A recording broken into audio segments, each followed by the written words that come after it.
Cut shapes to the required length.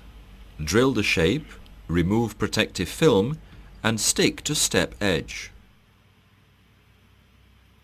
Screw step bus onto the step.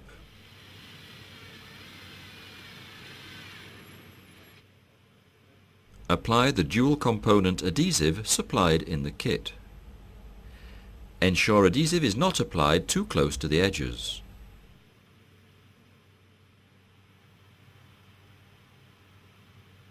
Apply yellow Tarabus strip.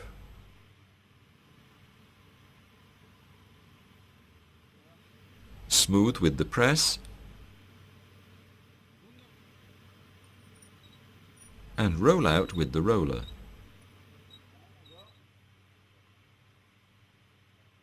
Allow adhesive to dry for at least 2 hours.